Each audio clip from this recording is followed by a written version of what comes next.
In a world where melting polar ice has submerged all continents, humans adapt to their new environment by living in rugged, floating communities known as atolls, surviving on seafood and trades. Plants, dirt, and soil are more valuable than gold, and people use their urine for cultivation due to the scarcity of fresh water. Essentially, this movie inspired Burning Man. Despite the endless ocean, many believe dry land still exists somewhere. Various groups search for this mythical place, hoping for a better life, but no one has succeeded yet. We meet Mariner, who lives on a ramshackle boat made of scrap.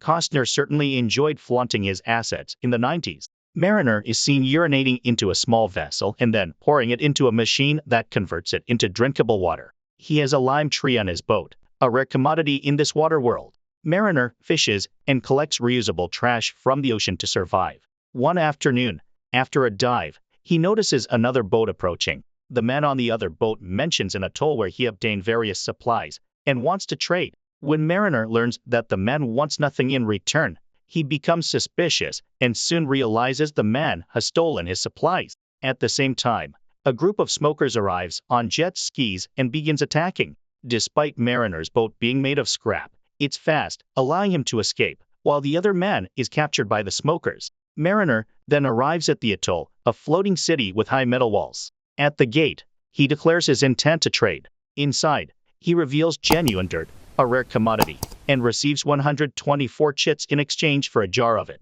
He uses the chits to buy a tomato plant full of dirt and some other scraps from a woman named Helen. After the trade, a family approaches him, asking him to impregnate their daughter, but he refuses. This refusal makes them think he's crazy, and they order the locals to stop him. When apprehended, the locals discover Mariner is a mutant with gills behind his ears and webbed feet. Mariner fights back, but is captured under a fishing net. Later that night, Helen meets an elderly man named Gregor and asks when they can leave for dry land. Gregor explains that the directions to dry land are tattooed on the back of a little girl named Enola, but he can't decipher them. Gregor then considers asking Mariner, who is imprisoned in a cage. Gregor approaches Mariner and inquires about his mutation, but Mariner dismisses him until Gregor shows him the tattoo. In exchange for information, Mariner wants Gregor to free him, but Gregor cannot.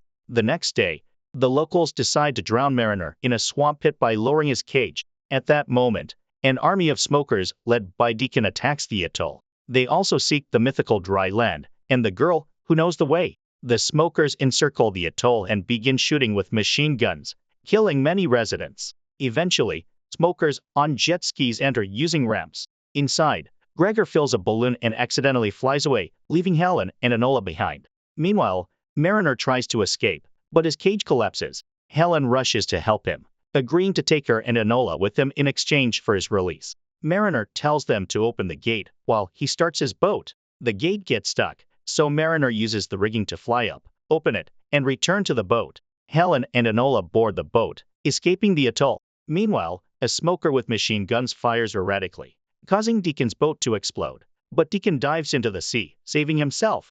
After the battle, the smokers continue searching for Enola, knowing she has the tattoo that shows the way to dry land. They capture one of the locals and demand information about her. Fearful of death, the man reveals everything he knows but is killed anyway. As they sail away, Helen asks Mariner if he knows how to get to dry land, to which he responds affirmatively. However, he advises her to get rid of Enola before going there, citing their limited food and water. Helen tries to persuade him otherwise and even offers herself in exchange for the little girl's life. But Mariner dismisses her. Men with gills and webbed feet are asexual. Later, Mariner sees Enola drying her clothes on his boat, which irritates him, and he throws her into the water. Helen panics, knowing Enola can't swim, and dives in to save her. Mariner appears to abandon them, but later returns to pick them up. As soon as they get back on the boat, smokers arrive on a plane and start shooting. While Mariner goes below to retrieve his weapon, Helen rushes to the large spear gun and fires it without his permission. The plane becomes tethered to the boat by a metal rope and starts circling, tangling it in a web. Mariner rushes up to cut the rope and untangle the boat, while the smokers do the same. Moments later, the smokers manage to shoot the rope and fly away, while Mariner swings off and lands in the water. Furious at Helen for damaging the boat, he cuts both her and Enola's hair as punishment. Weird.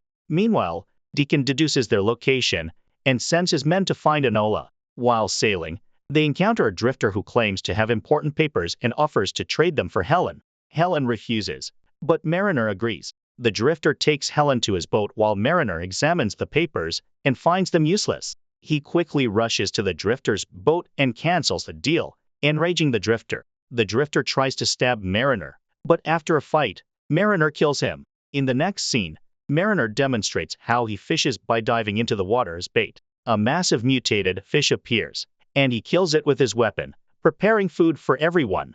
Initially rude, Mariner now appears kinder, especially to Enola. He lets her draw with a colored pencil and teaches her how to swim. Helen becomes concerned as their bond grows stronger. Eventually, they reach a barter outpost and see men waving at them. Mariner is suspicious and looks underwater, discovering smokers waiting for them. He immediately turns the boat around to flee, but the smokers give chase. They manage to avoid the smokers' attacks, and Mariner deploys extra sails as parachutes to escape faster. Once safe, Mariner forces Helen to reveal the truth about Enola's tattoo. Helen admits it shows the path to dry land. Mariner insists dry land is a myth, but Helen doesn't believe him.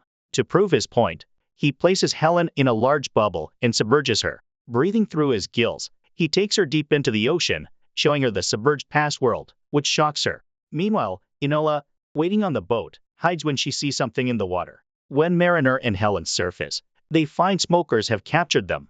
Deacon coerces them to reveal Enola's location, but they stay silent. Deacon pretends to shoot them, causing Enola to reveal herself.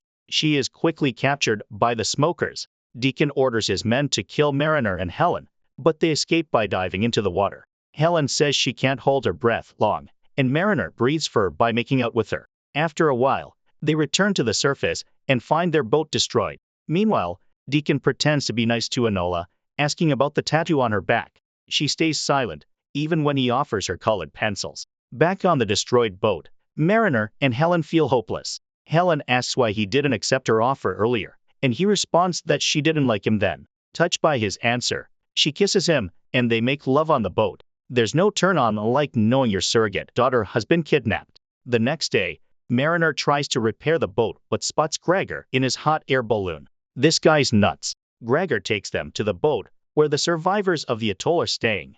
At night, they discuss searching for dry land, but the people aren't ready to face the smokers to find Enola. Mariner decides to go alone in search of the little girl. He arrives at the smokers' ship and kills the smokers one by one. I can imagine no scarier death than being held underwater by Kevin Costner. Meanwhile, Deacon gathers the smokers and lies, claiming to have found the way to dry land, and orders everyone to start rowing, propelling the ship forward. As they row, Mariner approaches Deacon and demands Enola's release. When Deacon refuses, Mariner threatens to drop a flame into the oil reserve, which would cause the entire ship to explode. Deacon doesn't believe him, but Mariner, being crazy, drops the flame, causing a massive explosion.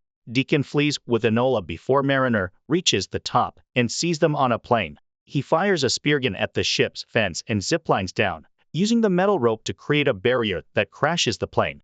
Fortunately, Enola is unharmed, and they embrace. However, the ship begins to break down, leaving them with no escape. Luckily, Helen, Gregor, and an atoll resident arrive. Before the ship sinks, they drop a rope and pull Mariner and Enola up. But Deacon grabs the rope and climbs up too. Helen throws a heavy object at him, and Enola kicks him, causing him to fall into the ocean. Mariner and Helen reach the hot air balloon, but a persistent Deacon jumps on a jet ski and shoots at it, causing Enola to fall into the water. Deacon orders his men to capture her, but Mariner quickly ties a rope around his leg and leaps from the balloon. He grabs Enola, and the rope acts like a bungee cord, springing them up just in time as the jet skis collide and explode. Finally, they reach the balloon safely. Gregor deciphers Enola's tattoo and heads toward dry land. After several days, they spot a bird and then land for the first time. They are overjoyed and begin exploring. They find a hut with a couple's bones and a map similar to Enola's tattoo, revealing it to be her family's hut.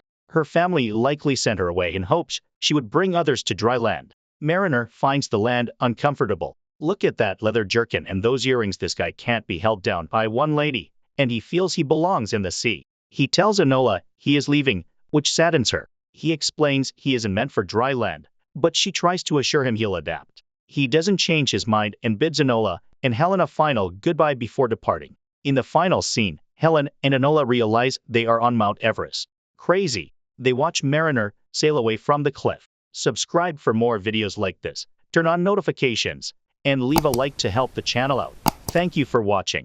Thank you for watching.